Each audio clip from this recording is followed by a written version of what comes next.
Bible வாசிக்கலாம் வாங்க. தொடக்க நூல் அதிகாரம் 47. பின்பு யோசேப்பு பார்வோனிடம் போய், என் தந்தையும் என் சகோதரர்களும் தங்கள் ஆடு மாடுகளோடும் தங்களுக்கு சொந்தமான எல்லாவற்றோடும் கானான் நாட்டிலிருந்து வந்திருக்கிறார்கள். தற்பொழுது அவர்கள் கோசேன் பகுதியில் தங்கியிருக்கிறார்கள் என்று அறிவித்தார். மேலும் தம் சகோதரரில் 5 பேரை பார்வோன் முன்பாக கொண்டு வந்து நிறுத்தினார். பார்வோன் அவர்களை நோக்கி, உங்கள் தொழில் என்ன என்று கேட்க, அவர்கள் அவனிடம், உம் பணியாளர்களாகிய நாங்கள் எங்கள் மூதாதையரை போல் ஆடு மேய்ப்பவர்கள். கானான் நாட்டில் பஞ்சம் மிக கடுமையாயிருப்பதாலும் உம் பணியாளர்களாகிய எங்கள் மந்தைகளுக்கு மேய்ச்சல் இல்லாது போனதாலும் சிறிது காலம் இந்நாட்டில் தங்கியிருக்க வந்திருக்கிறோம்.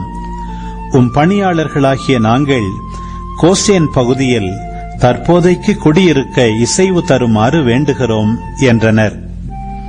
அப்பொழுது பார்வோன் யோசேப்பை நோக்கி, உம் தந்தையும் உம் சகோதரர்களும் உம்மிடம் வந்திருக்கிறார்கள் அல்லவா? எகிப்து நாடு உமக்கு முன்பாக இருக்கிறது. இந்த நாட்டின் சிறந்த பகுதியில் உம் தந்தையும் சகோதரரும் குடியேறும்படி செய்யும். கோசேன் பகுதியில் அவர்கள் வாழட்டும். அவர்களில் திறமையுள்ளவர்கள் உண்டென்று நீர் அறிவீரானால் எனக்கு சொந்தமான மந்தைகளுக்கு பொறுப்பான அதிகாரிகளாக அவர்களை ஏற்படுத்தலாம் என்றான். பின்னர் யோசேப்பு தம் தந்தையை அழைத்து வந்து அரசன் முன் நிறுத்தினார். யாக்கோபு பார்வோனுக்கு வாழ்த்து மொழி கூறினார்.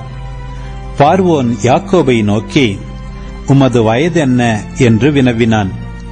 அதற்கு யாக்கோபு பார்வோனை நோக்கி, என் வாழ்க்கை பயண நாள்கள் 130 ஆண்டுகள். அவை எண்ணிக்கையில் குறைந்தவை, துன்பத்தில் மிகுந்தவை.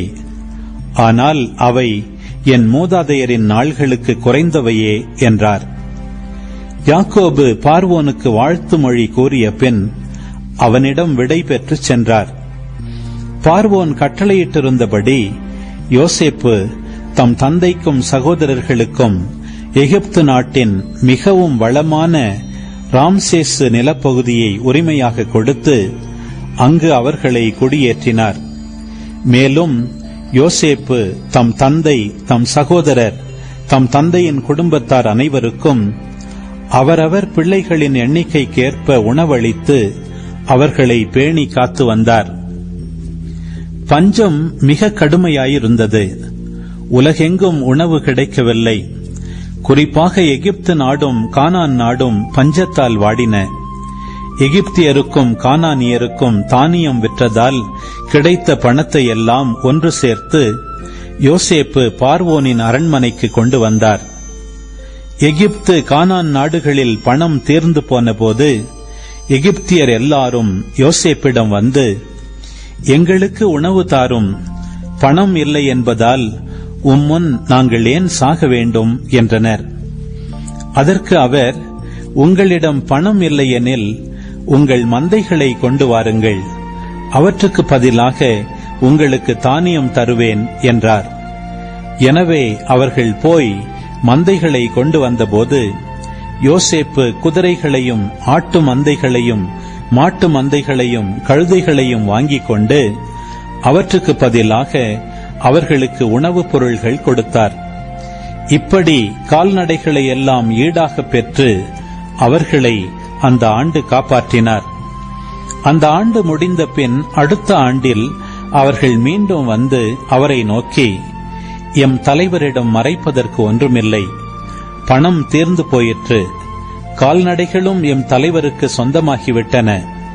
எம் தலைவருக்கு அளிக்க எங்கள் உடலும் நிலமும் தவிர எங்களிடம் எஞ்சியிருப்பது எதுவும் இல்லை.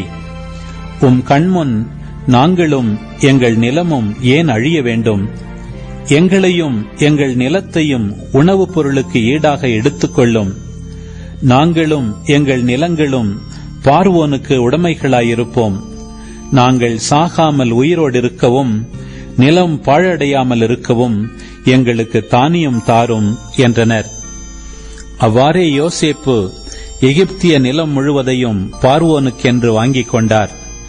ஏனென்றால் பசியின் கொடுமையால் எகிப்தியர் அனைவரும் தங்கள் வயல்கள் எல்லாவற்றையும் விற்றுவிட்டனர். அந்த நாடே பார்வோனுக்கு சொந்தமாயிற்று. எகிப்தின் ஓர் எல்லையிலிருந்து மறு எல்லை வரை இருந்த மக்கள் அனைவரையும் யோசேப்பு அடிமை வேலைக்கு உள்ளாக்கினார். அர்ச்சகர்களின் வயல்களை மட்டும் அவர் வாங்கவில்லை. ஏனென்றால் பார்வோன் அவற்றை அவர்களுக்கு மானியமாக கொடுத்திருந்தான். பார்வோன் அவர்களுக்கு தந்திருந்த மானியத்திலிருந்து அவர்கள் உண்டு வந்ததால் அவர்கள் தங்கள் நிலப்புலன்களை விற்கவில்லை. அப்பொழுது யோசேப்பு மக்களை நோக்கி, இன்று உங்களையும் உங்கள் நிலங்களையும் பார்வோனுக்கு உடமையாக வாங்கிவிட்டேன். இப்போது உங்களுக்கு விதை தானியம் தருகிறேன். அதை நிலத்தில் விதையுங்கள். விளைச்சலில் 1/5 பாகம் பார்வோனுக்கு செலுத்துங்கள். எஞ்சிய 4 பாகம் உங்கள் வயல்களுக்கு விதையாகவும் உங்களுக்கும் உங்கள் வீட்டாருக்கும் பிள்ளைகளுக்கும் உணவாகவும் இருக்கட்டும் என்று சொன்னார். அதற்கு அவர்கள், எங்கள் உயிரை காப்பாற்றிவிட்டீர். தலைவராகிய உம் பார்வையில் எங்களுக்கு தயை கிடைப்பதாக. நாங்கள் பார்வோனுக்கு அடிமைகளாகவே இருப்போம் என்றார்கள். யோசேப்பு எகிப்து நாட்டில் நிலச்சட்டம் ஒன்று கொண்டு வந்தார். அது இன்று வரை வழக்கில் உள்ளது. 1/5 பாகம் பார்வோனுக்கு உரியது என்றாயிற்று. அர்ச்சகர்களின் நிலப்புலன்கள் மட்டும் பார்வோனின் உடைமையாகவில்லை. இஸ்ரவேலர் எகிப்து நாட்டில் கோசேன் பகுதியில் குடியேறி அதனை உரிமையாக்கிக் கொண்டு அங்கே மிகவும் பல்கி பெருகினர். யாக்கோபு 17 ஆண்டுகள் எகிப்து நாட்டில் இருந்தார். அவரது வாழ்நாள் மொத்தம் 147 ஆண்டுகள். அவர் தாம் இறக்கும் நாள் நெருங்கி வருவதைக் கண்டு தம் மகன் யோசேப்பை வரவழைத்து அவரை நோக்கி, உன் பார்வையில் எனக்கு தயை கிடைக்குமானால் உன் கையை என் தொடையின் கீழ் வைத்து எனக்கு கனிவும் பற்றும் காட்டுவதாக வாக்களி. என்னை எகிப்து நாட்டில் அடக்கம் செய்யாதே. நான் என் மூதாதையரோடு துஞ்சிய பின் என்னை எகிப்தினின்று எடுத்துக்கொண்டு சென்று என் மூதாதையரின் கல்லறையில் என்னையும் அடக்கம் செய் என்றார். அதற்கு யோசேப்பு, நீர் சொன்னபடியே செய்வேன் என்றார். அவரோ, எனக்கு ஆணையிட்டு கொடு என்றார். யோசேப்பும் ஆணையிட்டு கொடுத்தார். அப்பொழுது இஸ்ரவேல் படுக்கையின் தலைப்பக்கம் திரும்பி தொழுதார். தொடக்க நூல் அதிகாரம் 48. இந்நிகழ்ச்சிகளுக்கு பின் உம் தந்தை உடல் நலமின்றி இருக்கிறார் என்று யோசேப்புக்கு தெரிவிக்கப்பட்டது. உடனே அவர் தம் 2 மைந்தர்களாகிய மனாசேயையும் எப்ராயிமையும் அழைத்துக் கொண்டு சென்றார். இதோ உம் மகன் யோசேப்பு உம்மை காண வந்திருக்கிறார் என்று அறிவிக்கப்பட்டவுடன் யாக்கோபு பெருமுயற்சி செய்து எழுந்து கட்டிலின் மேல் அமர்ந்தார். யாக்கோபு யோசேப்பை நோக்கி, எல்லாம் வல்ல இறைவன் கானான் நாட்டில் உள்ள லூசு என்ற இடத்தில் எனக்கு காட்சியளித்து ஆசி வழங்கி, நான் உன்னை பல்கி பெருகச் செய்வேன், உன்னை திரளான மக்கள் கூட்டமாக ஆக்குவேன், இந்நாட்டை உனக்கும் உனக்கு பின் உன் வழிமரபினருக்கும் என்றுமுள்ள உடைமையாக தருவேன் என்று வாக்களித்தார்.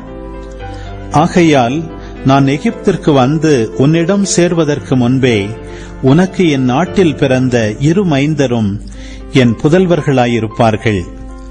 ரூபன் சிமியோன் போன்று எப்ராயிமும் மனாசேயும் என்னுடையவர்களே. இவர்களுக்கு பின் உனக்கு பிறக்கும் ஏனைய புதல்வர்கள் உன்னுடையவர்களாகவே இருப்பார்கள். அவர்கள் தங்கள் மூத்த சகோதரர்களின் பெயர் வரிசையில் சேர்க்கப்பட்டு அவர்களது உரிமையில் பங்கு பெறுவர்.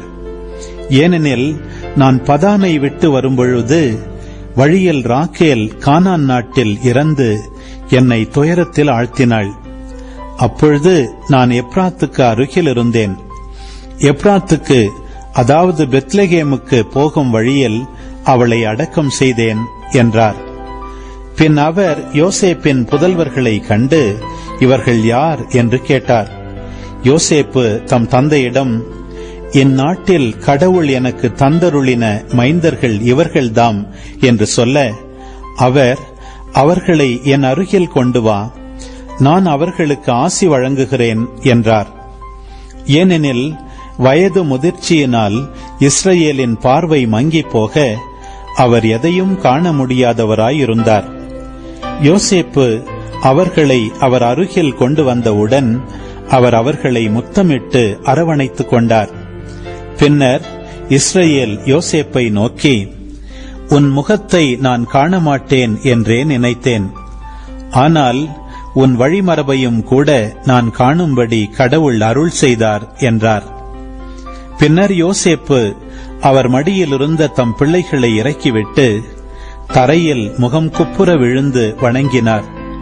பின்பு யோசேப்பு எப்ராயிமை தம் வலக்கையால் இஸ்ரவேலுக்கு இடப்புறமும் மனாசேயை தம் இடக்கையால் இஸ்ரவேலுக்கு வலப்புறமும் இருக்கும்படி அழைத்து வந்து இருவரையும் அவர் அருகில் நிறுத்தினார்.